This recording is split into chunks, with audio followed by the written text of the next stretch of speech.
Hello there, everyone. Seven Bart here, and welcome to another movie review.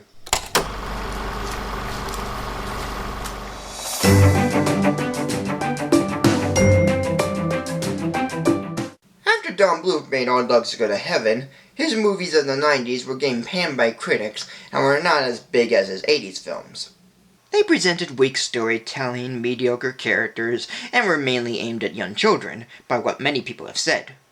And the first one to begin this downward spiral is a little-known film that takes the nonsense of All Dogs and times it by 1,000,000. And the film is known as Rock-A-Doodle. A rooster named Chanticleer has been bringing up the sun by crowing, or singing in this case, every morning on the farm, until he was driven away by a minion of the Grand Duke of Owls, making him a fraud by not bringing up the sun with his crowing. Thus the rain came down and started flooding the farm. But a young boy named Edmund wanted to bring back Chanticleer by calling out his name, only to have the Grand Duke come by and turn him into a kitten. So Edmund as a kitten, along with a hound named Patou, a magpie named Snipes, and a mouse named Peepers, go out to find Chanticleer, who's been living in the city where he performs as an Elvis-like rock star called the King. So, what do I think of this movie? Well, to be fair and very honest, I really like this movie. Yeah, strange enough concerning the storytelling. For example, the film starts with a narration by Patou, until it turns out to be a storybook told by Edmund's mother. But then Patou continues narrating, which begins the confusion of who's telling the story. But I say Patou is the narrator. Then again, it's more confusing when the ending suggests that Edmund was dreaming and thought it was real. Kind of like another movie that did the same thing but more clever. So the biggest mystery is how and why is it told like this. But I'm not one to solve it, cause I didn't care how it was done. And it's one crazy of a movie that I just can't help but enjoy.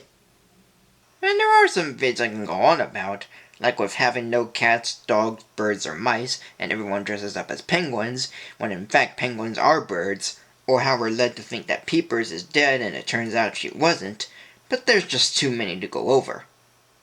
So let this one go and just talk about the songs. For the most part, they are well sung and good, though again, like most non-Disney animated films, they are kind of forgettable with its lyrics.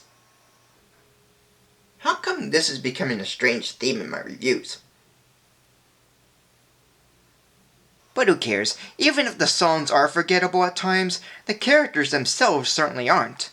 Once in a while they could be annoying or not have much development, but they're not escaping my mind. They can be silly, or threatening, or lovely, or whatever. And yes, I talked about the Duke before, so you can look into this for more. And most of the characters are just as good on their own. Chanticleer, Edmund, Goldie, Patou, Snipes, Peepers, Hunch, Pinky, they all are good. Not to mention, the actors providing the characters' voices. Glenn Campbell voices Chanticleer, Eddie Deason voices Snipes, Sandy Duncan voices Peepers, Ellen Green voices Goldie Pheasant, Phil Harris voices Patou, Christopher Plummer voices the Grand Duke of Owls, Charles Nelson Riley voices Hunch, Surreal Book voices Pinky, and Toby Scott Gaynor plays/voices Edmund. As a whole, this movie is very enjoyable and even fun. The characters are pretty good, the story, whether or not it's all over the place, is quite good, the songs are good, though forgettable at some times, and the animation, like any Bluth film, is very good.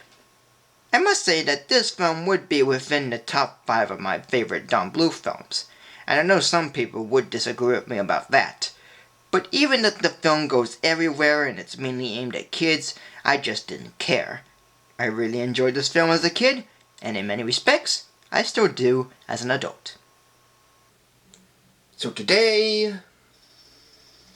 this movie will begin a rating of 4 stars. Thank you for joining me. Like, comment, subscribe, follow me on Facebook or Twitter, and tune in next week for a new video.